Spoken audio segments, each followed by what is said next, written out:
जन्म साखी साखी बाडी भगत की।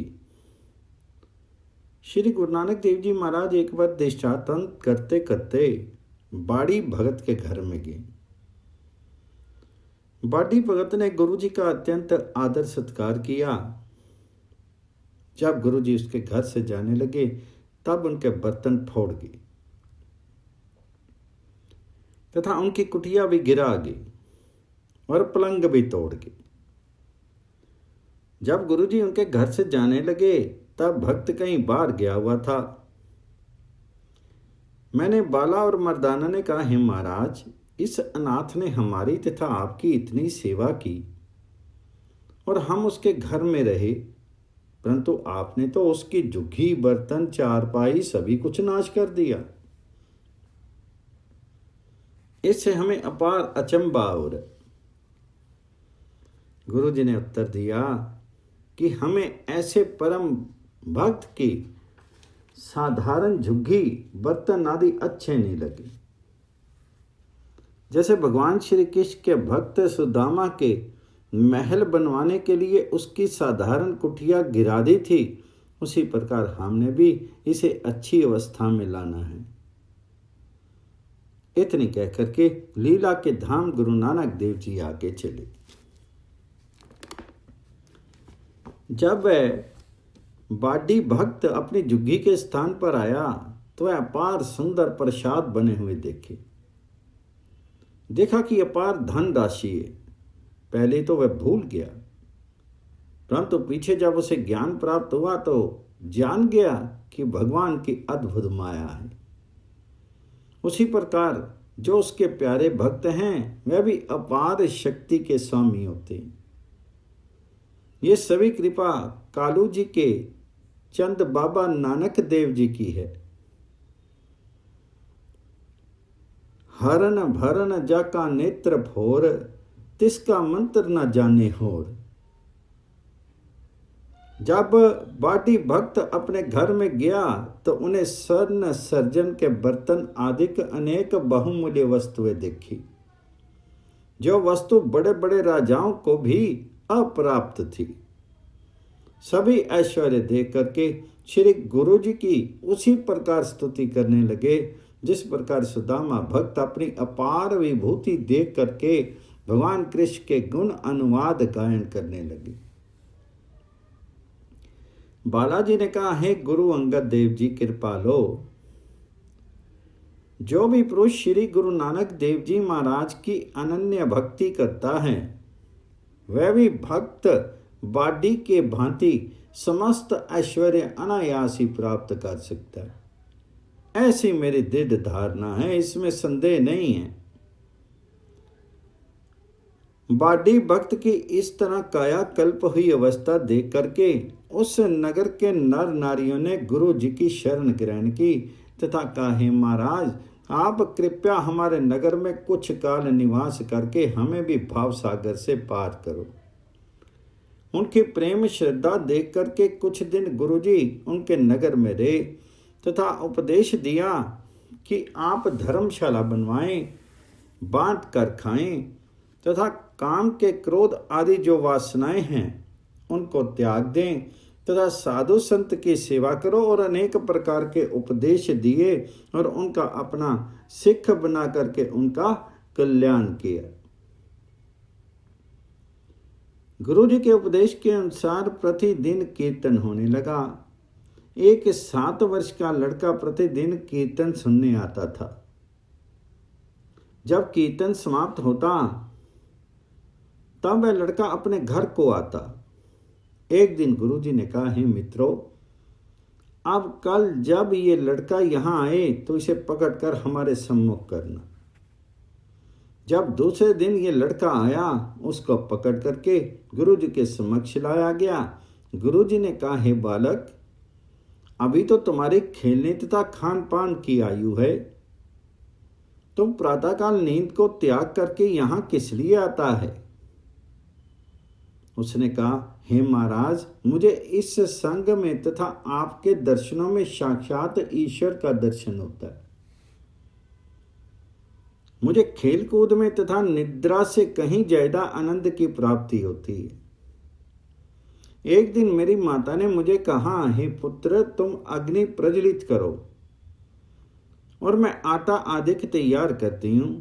हे महाराज, मैंने चूल्हे में लकड़ी जलाई। पहले तो छोटी लकड़ी जली और पीछे बड़ी जलने लगी। हे गुरुदेव, तब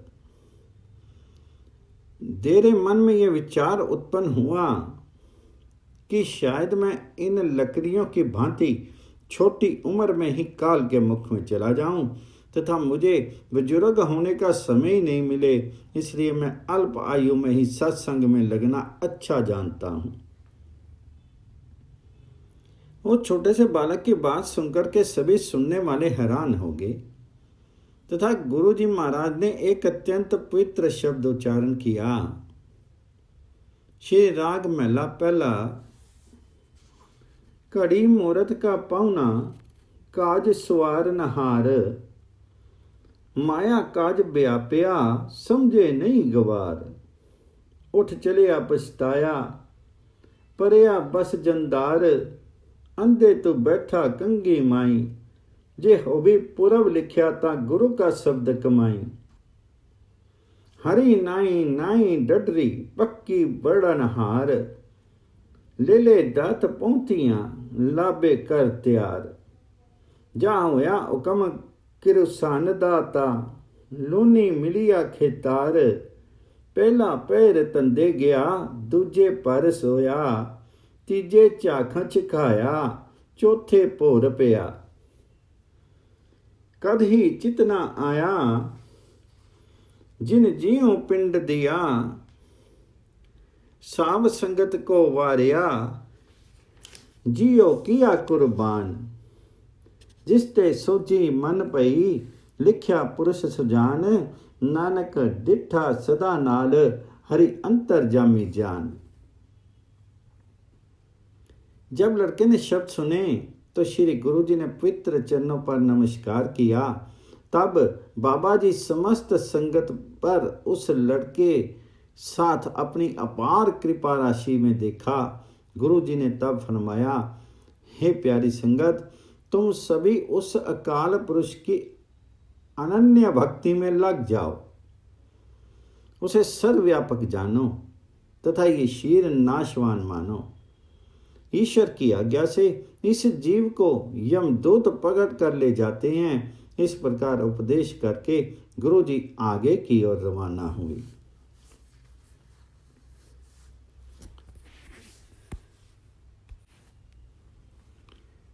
जन्म साखी में साखी पिसियर देश की। एक समय भ्रमण करते करते गुरु नानक देव जी महाराज वसीयर देश में जा पहुंचे। वहां नगर निवासी अपने नगर में किसी को आने नहीं देते थे। तब गुरुजी ने नगर के बाहर ही अपना आसन लगा लिया। एक धर्मात्मा जिसका नाम झंडा था, उसने 3 अतिथि आए देखे। जब उसने अपनी धर्मपत्नी को कहा कि यदि कुछ घर में हो तो अतिथि सेवा के लिए मुझे दो, तब स्त्री ने कहा, घर में जो कुछ है वह आप ले जाओ।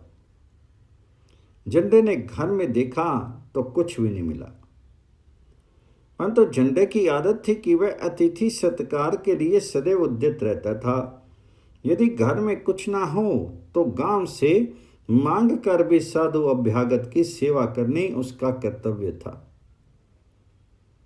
अब झंडा नगर में मांगने गया तो लोगों ने उसे दम्भी जाना तथा कहने लगे, ये कारीगर संतों का नाम लेकर के अपनी उदर पूर्ति करता है,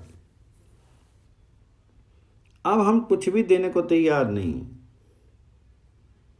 उस समय उस नगर के राजा की ओर से पहलवानों की कुश्ती होनी थी।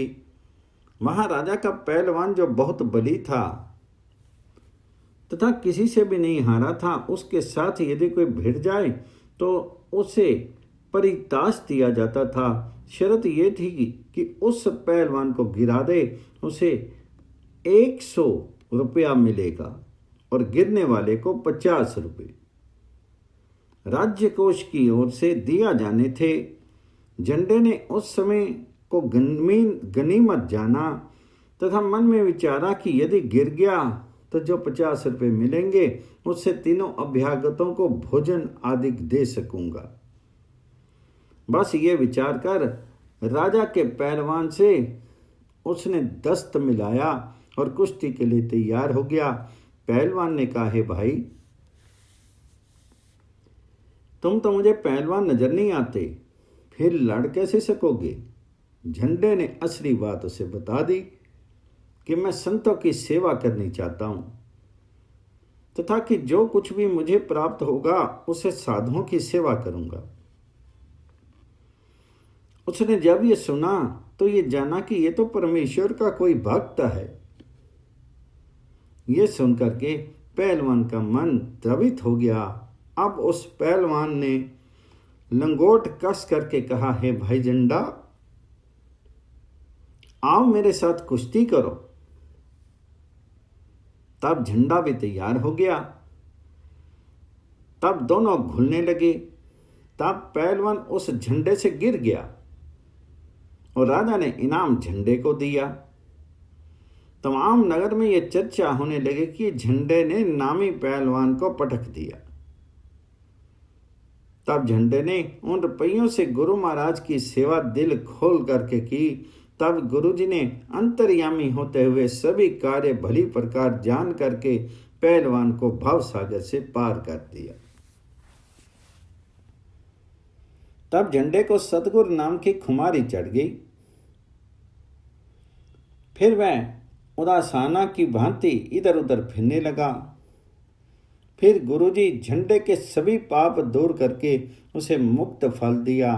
पहलवान का नाम मस्कीन था तथा गुरुजी ने अपने मुख से श्लोक उच्चारण किया, सुखी वसे मस्कीनिया आप निवार तले, वड्डे वड्डे अंकारियां नानक गर्भ गले। फिर झंडे ने गुरुजी के चरण कमलों पर नमस्कार किया। जन्म साखी में साखी सैदो के उसे श्री गुरु नानक देव जी एक देश में पहुंचे। वहां सैदो देव गुरु जी की सेवा करने लगा। गुरु जी प्रति पिछली रात्रि के समय नदी पार स्नान करने जाते तथा एकांत में बैठ करके निरंकार परमात्मा की भक्ति में लीन हो जाते थे। आप तो ज्योति मिलाते थे, परंतु सैदों ने यह जाना कि गुरु जी ख्वाजा खिजर की भक्ति करके ये महानता प्राप्त करते हैं, अर्थात गुरु जी खिजर की उपासना करते हैं। यदि मैं भी दरिया किनारे ख्वाजा खिजर की भक्ति करूं तो गुरु नानक जैसी मुझ में शक्ति उत्पन्न हो सकती है। ये सोच करके उसने भी नदी किनारे आना शुरू कर दिया। एक दिन सैदो घेव घर जा रहा था कि इसे एक पुरुष मिला। उस नवागत के हाथ में एक मछली थी। उसने पूछा, भाई तेरा नाम क्या है? इसने कहा, मेरा नाम सैदो घेव है।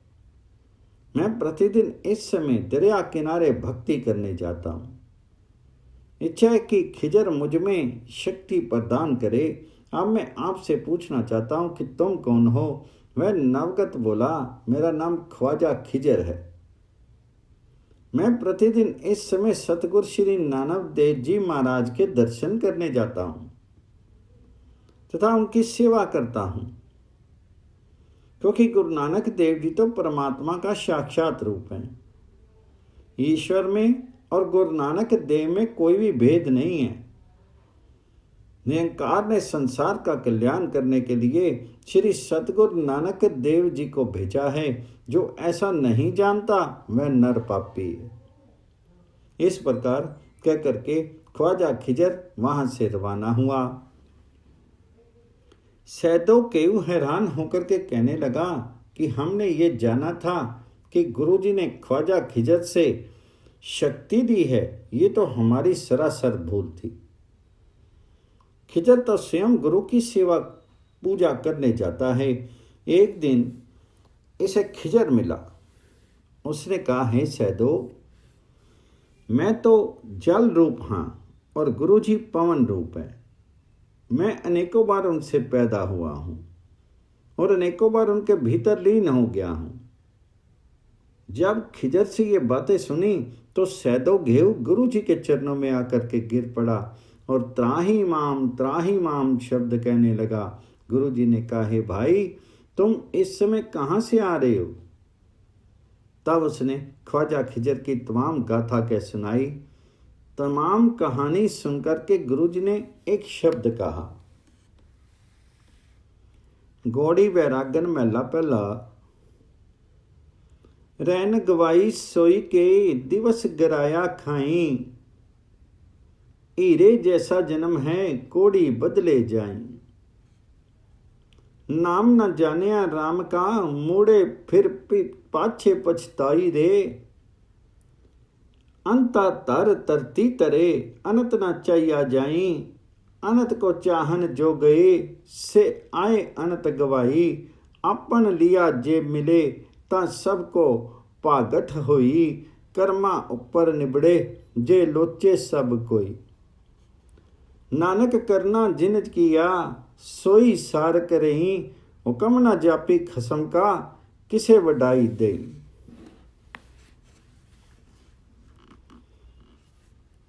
वार का अर्थ है, गुरु जी कहते हैं कि हे भाई, ये जो जगत है सो रात्रि को सो जाता है और दिन खा पी करके गवा देता है। उस प्राणी का एक श्वास हीरे मोती जैसा है। वह विषयों में नाश होता है तथा उस परमात्मा का नाम स्मरण नहीं करते और अंत समय इनको पश्चाताप होता है तथा अनित्य धन को धरती में गाड़ देते हैं। उसके लिए अनेकों पाप करते हैं तथा जो परमात्मा रूपी नित्य धन है उसे कोई भी प्राप्त नहीं करते। झूठे और नाशवान धन की हर एक इच्छा करता है। अच्छी वस्तु ईश्वर कृपा के बिना कभी भी प्राप्त नहीं हो सकती। बाले ने कहा, हे गुरु अंगद देव जी, फिर महाराज ने फरमाया कि जिस परमात्मा ने संसार उत्पन्न किया है उसने सद उपदेष्टा होकर के संसारी जीवों को परमात्मा के नाम जपने का सन्मार्ग प्रदान किया है जिससे जीवों का कल्याण हो। ये सुनकर के सैदोगेव ने कहा, है महाराज, इस मन का कोई विश्वास नहीं है। ये उपदेश में से कुछ शब्द तो स्मरण रखता है तथा कुछ भूल जाता है। यदि आपके दर्शन प्रतिदिन हो तो मेरा बेड़ा पार हो जाए। तब गुरुजी ने कहा, भाई, हमारे दो स्वरूप हैं। एक सरगुण रूप है जो शीर देख रहे हो तथा दूसरा निर्गुण रूप है, वह शब्द है। सरगुण रूप सदैव प्राप्त नहीं होता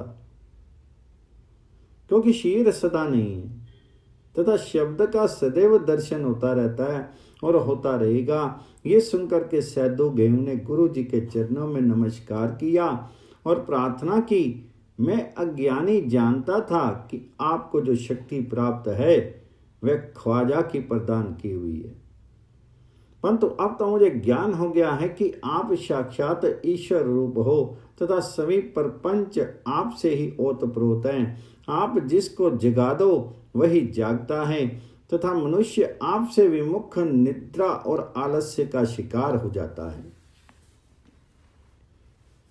ये सुनकर के गुरु जी ने एक परम पवित्र श्लोक उच्चारण किया। श्लोक महला पहला। अठी पैरी अठ खंड नवा खंड शरीर, जिस विच नौ निधि नाम एक पाली गुनी गहीर। करमवंती सालाया नानक करी गुरपीर। चौथे पैर सुबाई के सुरतियां उपजे चाऊं।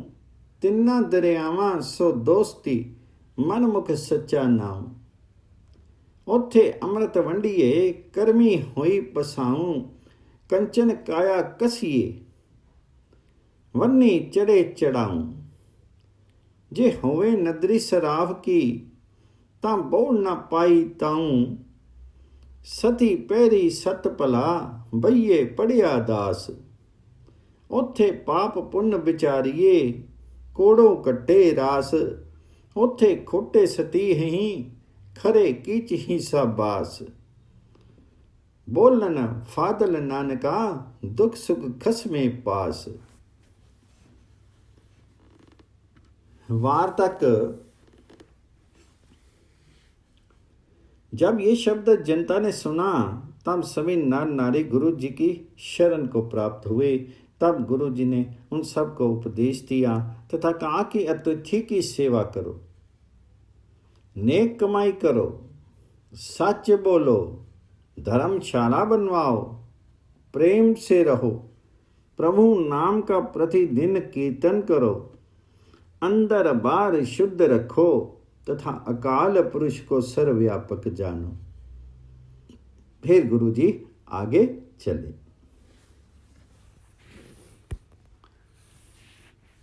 जन्म साखी साखी पंजाब आने की। अब गुरु नानक देव जी अनेकों देशों का भ्रमण करते तथा अनेकों जीवों का कल्याण करके पंजाब की ओर लौटे। मार्ग में एक निर्जन भयंकर वन आया जहां कोई भी बस्ती नहीं थी।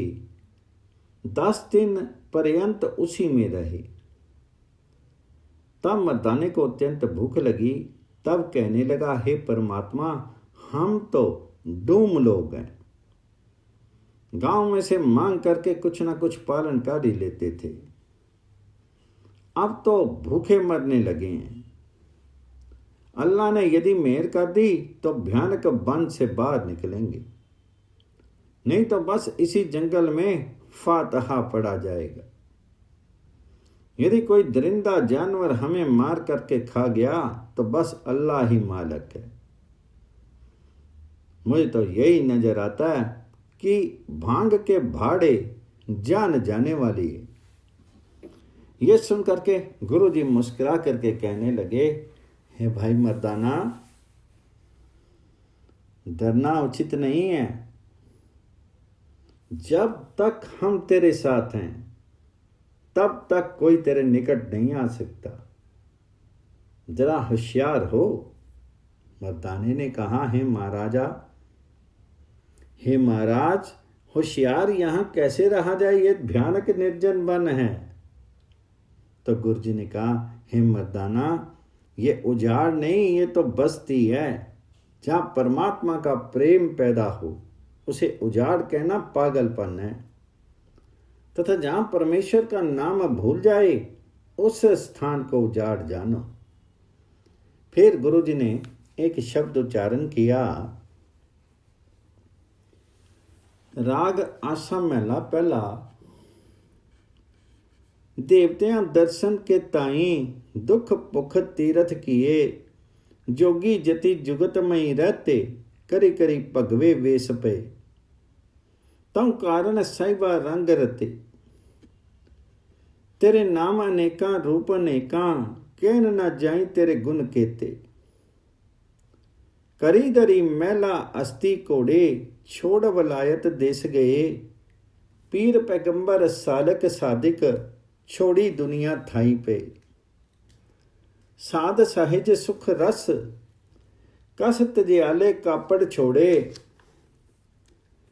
चमड़ लिए दुखिए दर्द बंद दर तेरे, नाम रते दरवेश पे, खलड़ी खपड़ी चकड़ी चमड़ी, खलड़ी खपड़ी लकड़ी चमड़ी, सिक्का सूत धोती कीनी, तो साहिब हो सांगी, तेरा नाम भगतां जात कैसी।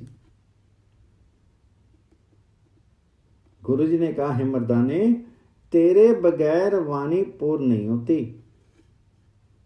इसलिए तो रबाब मेल करके बजा। तो मर्दाने ने कहा, हे महाराज, मैं रबाब किस प्रकार बजाऊं, मैं तो भूख से व्याकुल हो रहा हूं, भूखे पेट रबाब नहीं बजाया जाता। तो गुरु जी ने कहा, अच्छा फिर तो किसी बस्ती में जाकर के भूख का इंतजाम कर। मर्दाने ने कहा, हे महाराज, मुझ में तो कहीं जाने की सामर्थ्य नहीं है, मैं तो मरने लगा हूं। तो गुरु जी ने कहा, हे मर्दाना, हम तुमको मरने नहीं देते, तुम होशियार हो जाओ। मर्दाने ने कहा, अब होशियार कैसे हुआ जाए, अब तो लबों पर श्वास हैं। तो गुरु जी ने कहा, हे मर्दाना, तू अब इन वृक्षों के फल खा, परंतु फल बांधने नहीं होंगे। तब गुरु जी की आज्ञा से मर्दाना फल खाने लगा। फल अत्यंत स्वादु थे। मर्दाने ने सोचा कि फिर कहीं ऐसे फल प्राप्त हो ना हो, कुछ बांध लो तो क्या हानि है। जब यात्रा में दूसरा दिन बढ़ा, तब मर्दाने ने वह बांधे हुए फल निकाल करके मुंह में डाले। डालते ही मर्दाना पृथ्वी पर गिर पड़ा। तब गुरु जी ने कहा, हे मर्दाना, ये क्या हुआ है। तब मर्दाने ने कहा, हे महाराज, मैंने आपकी आज्ञा न मान करके कुछ फल बांध लिए थे, अब जब मैं उनको खाने लगा तब गिर गया हूं। गुरु जी ने कहा, हे मर्दाना, तुमने गलती की है। यदि तुमने खाने ही थे तो हमारी आज्ञा प्राप्त करके खा लेते।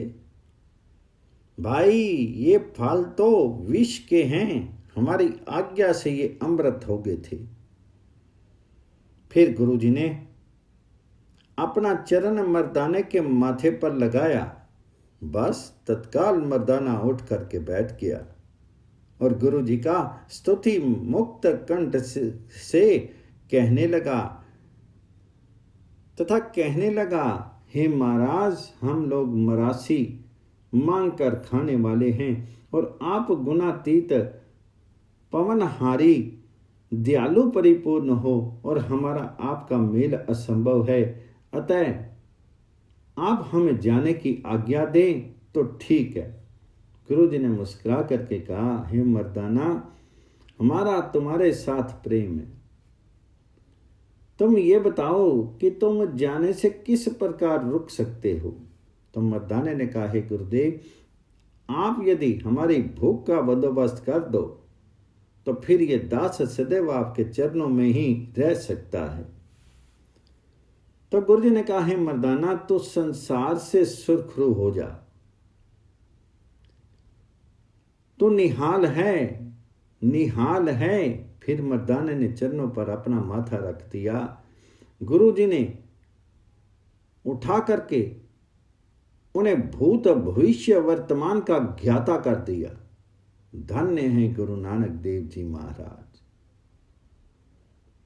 अब गुरु जी उस भयानक वन से बाहर आए और मर्दाने को कहने लगे, हे मर्दाना, अब किधर जाने का विचार है। मर्दाने ने कहा, हे महाराज, जैसे आपकी इच्छा है वैसे करो। यदि मुझे पूछते हो तो मेरा मन घर की ओर जाने को चाहता है। तब गुरु जी ने मुझ बाले से पूछा, हे बाला, मर्दाना क्या चाहता है। मैंने कहा, हे महाराज, जैसे आपकी इच्छा हो वैसे करो।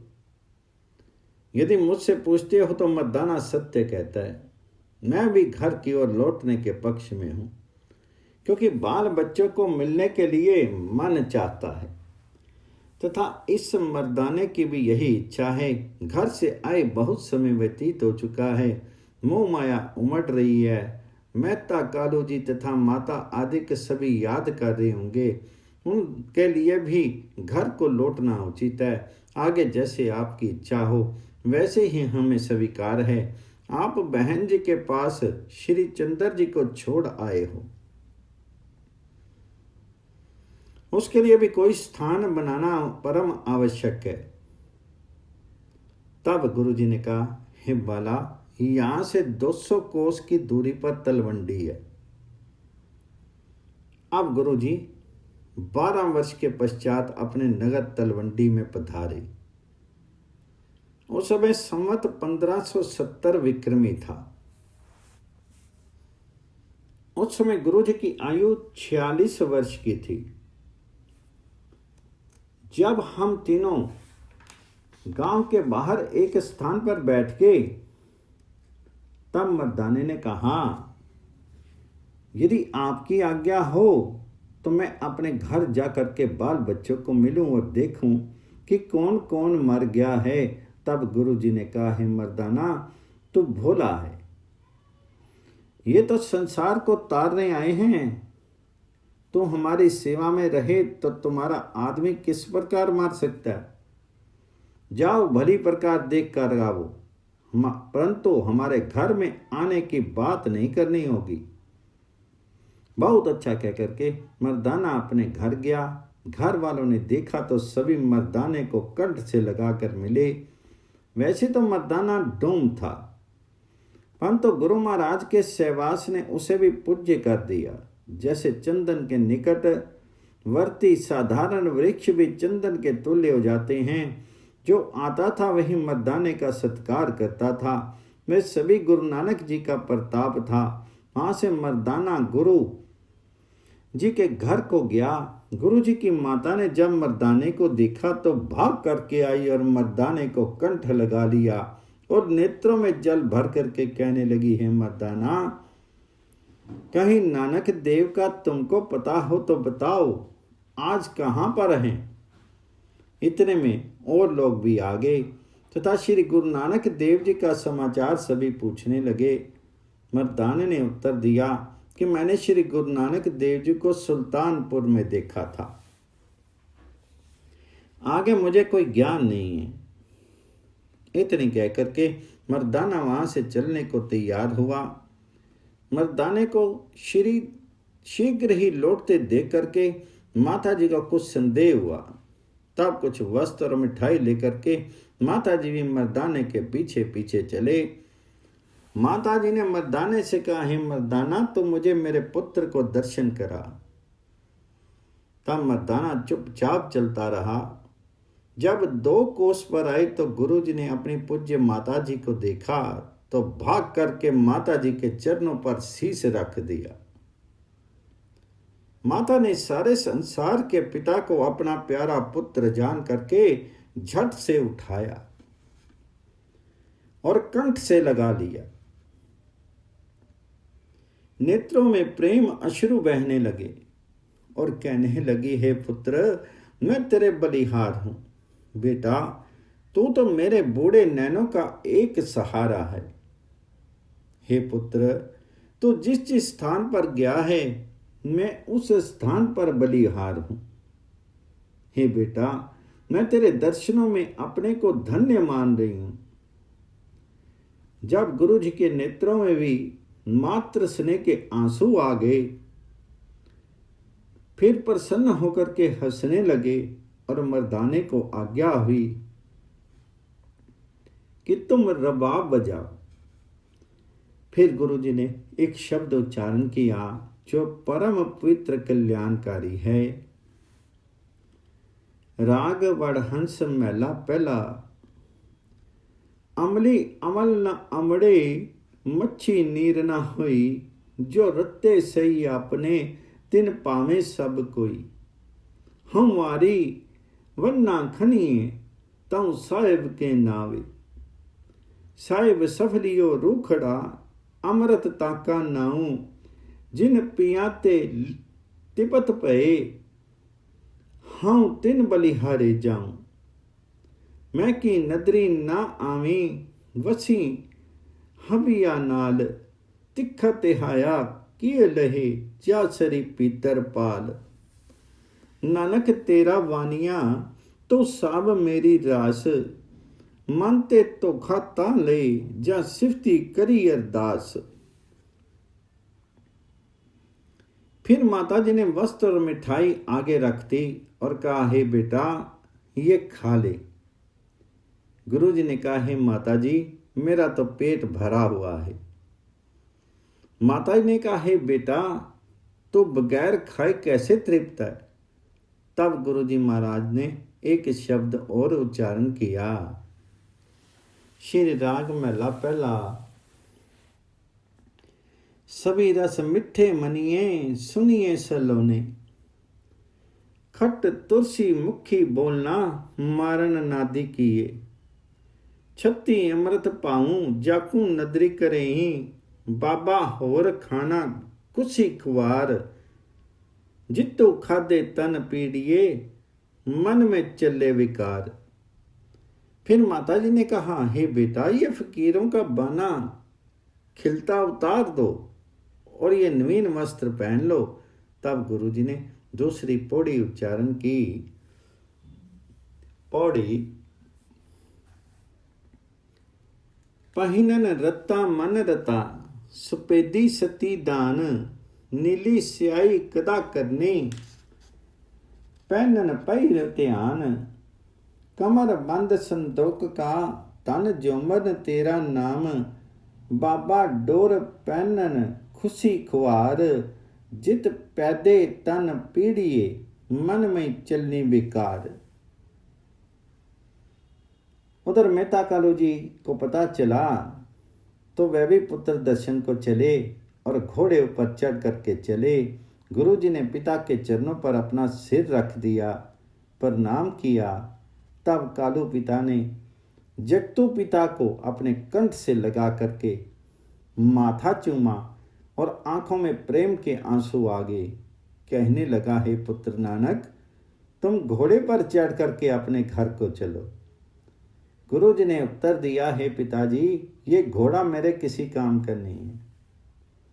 इसके पश्चात गुरु जी ने तीसरी पौड़ी कही। पौड़ी तीसरी, घोड़े पाखर सोईने, साखत बुझन तेरी वाट, तरकस तीर कमान सांग, तेग बंद गुण दात, बाजे नेजे पतीसियो, प्रगति करम तेरी मेरी जाति, बाबा होर चढ़ना खुशी खुआर, जितु चढ़िए तन पीड़िए, मन में चलनी बेकार। तब फिर कालू जी ने कहा, हे नानक, उठकर घर को चलो। मैंने बड़े सुंदर नवीन मकान बनाए हैं, उसमें तुम निवास करो। सभी परिवार तुम्हारा ही है, उनको मिलो, क्योंकि तुम बहुत देर पीछे आए हो और जब तुम्हारी इच्छा होगी फिर चले जाना। ये सुनकर के गुरु जी ने चौथी पौड़ी उच्चारण की। पौड़ी चौथी, कर मंदर खुशी नाम की, नदरी तेरी परवार, हुकम सोई तुद भावसी, होर आखन बहुत अपार, नानक सच्चा पातशाह पुछना करे विचार, बाबा होर समना खुशी सवार, जिन सुतिया तन पीड़िए, मन में चली विकार। कालू जी ने कहा, हे बेटा नानक, ये तो बताओ कि तुम्हारा मन किस लिए वैराग्य को प्रिय जानता है। यदि तू चाहे तो मैं तेरा दूसरा विवाह करने को तैयार हूं। तब गुरु जी ने और शब्द उच्चारण किया। राग सूही महला पहला, जिन किया तिन देखियां, जग तंदड़े लाइयां, दान तेरे कटी चानना, मुख चंदो दिपाइयां, चंदो दिपाइयां दान हरि के, दुख अंधेरा मिट गया, गुण जन लाडे नाली सोहे, परख मोहनियां लइयां, विवाह होया सोभ सेती, पंच शब्दी गाया, जिन किया तिन्नी देखियां, जग तंदड़े लाइयां, हम बलिहारी साजना, मीता अवरीता, जिन सेती मन रातियां, चित लीड़ा दिता, चित लाई लीता सेती से, सजन को बिसारी, जिन्ना नजरी आई होई, रलिया ज्यों सेती गही मिले, सब गुण अवगुण नाई कोई, होई नीता नीता, हम बलिहारी साजना, मीता अवरीता। फिर गुरु जी ने और शब्द कहा। श्लोक महला पहला, सोविये निमानिए सो सहु सदा संभाली, नानक जन्म सवारी अपना, कुल भी छुट्टी नाल, गुण का होवे वासला, कड्डी वास लहीजे, जे गुण होवे साजना, मिल सांझ करीजे, सांझ करीजे गुनी केरी, छोड़ अवगुण चलिए, पैरे पटंबर, करी अडंबरी, अपना पेड़ मलिए, जिथे जाई बईए भला कहिए, झोली अमृत पीजे, गुण का होवे वासला, कड वास लहीजे। आप करे किस आखिए, होर करे नहीं कोई, आखन किस पे जाइया, जे भुलड़ा होई। जे होई भुला जाई कहिए, आप करता क्यों भुले। अन मंगिया अन पुछिया, दान हरि का इऊं मिले। दान देहूं दाता जग विधाता, नानक सच सोई। आप करे किस आखिए, होर करे ना कोई। तब गुरु जी ने कहा, हे पिताजी, ये जो विधाता है ये कभी नहीं भूलता, तथा ये संयोग वियोग उसी की इच्छा के अनुसार होते हैं। माता जी कहने लगी, हे पुत्र, ये तमाम कहानियां छोड़ करके घर चलो। क्यों? आपका संयोग फिर कभी हो अथवा ना हो, इसलिए समय की नाजुक हालत देख करके हमें इससे लाभ प्राप्त करना उचित है। तभी गुरु जी ने एक पवित्र शब्द उच्चारण किया। राग मारू महला पहला। पिछड़ो राती सदड़ा, नाम खसम का लेहूं। खेमे छत्र सराइचे, दिसन रथ पीड़े। जिन्नी तेरा नाम ते आया, तिनको सद मिले। बाबा मैं कर्महीन कुड़ियार, नाम न पाया तेरा। अंधा परम पुला मन मेरा। साध कीते दुख पर फड़े, पूरब लिखे माई। सुख थोड़े दुख अगले, दुखे दुख बिहाई। बिछड़िया का किया बिछड़े मिलिया, का क्या मेल। साहिब सो सलाइए, जिन करी देखिया खेल। संजोगी में लावड़ा तिन्ने, तनी कीते भोग। बिजोगी मिली बिछड़े, नानक जी संजोग। गुरु जी ने कहा, है माता जी, हम फिर कभी आएंगे। अब हम उदास हो रहे हैं, थोड़े दिनों तक आएंगे। माता जी ने कहा, एक बार तुम घर चलो, जिससे मन को संतोष हो। हे बेटा, तुम्हारा जाना सुन करके हमें उदासी हो जाती है। यदि तुम यहाँ रहो तो हम श्री चंद्र आदित्य को भी यहाँ ही बुला लें। हे पुत्र, जब तक तेरा जन्म हुआ था तो पंडितों ने कहा था, हे तृप्ते, ये तेरा जो पुत्र है ये अपार शक्ति का स्वामी होगा और तमाम पीर फकीर पैगंबर तथा देवता इसके समक्ष झुकेंगे। परंतु हे पुत्र, मेरे मन को चाव है, वे अभी पूर्ण नहीं हुए हैं। हे पुत्र, वैसे मेरा क्या जोर है। यदि तू रहना स्वीकार करे तो मुझे सुख होगा, आगे जैसे तेरी इच्छा। इतने में गुरु जी के चचा आदि के सभी परिवार वहां आ गया। गुरु जी ने चाचा लालू आदि का यथोचित सत्कार किया। लालू बुद्धिमान पुरुष थे। उसने बैठ करके कहा, हे नानक देव, आपने हम पर बहुत उपकार किया है, जो हमें दर्शन दे करके कृतार्थ किया है। तब गुरु जी ने कहा, हे पूज्य चाचा जी, परमात्मा आप पर कृपा करे। आप परिवार में अधिक बुद्धिमान हैं। मैं अपने मन की बात आपके समक्ष कहने लगा हूँ। इससे मेरा मन अति ही उदास हो रहा है।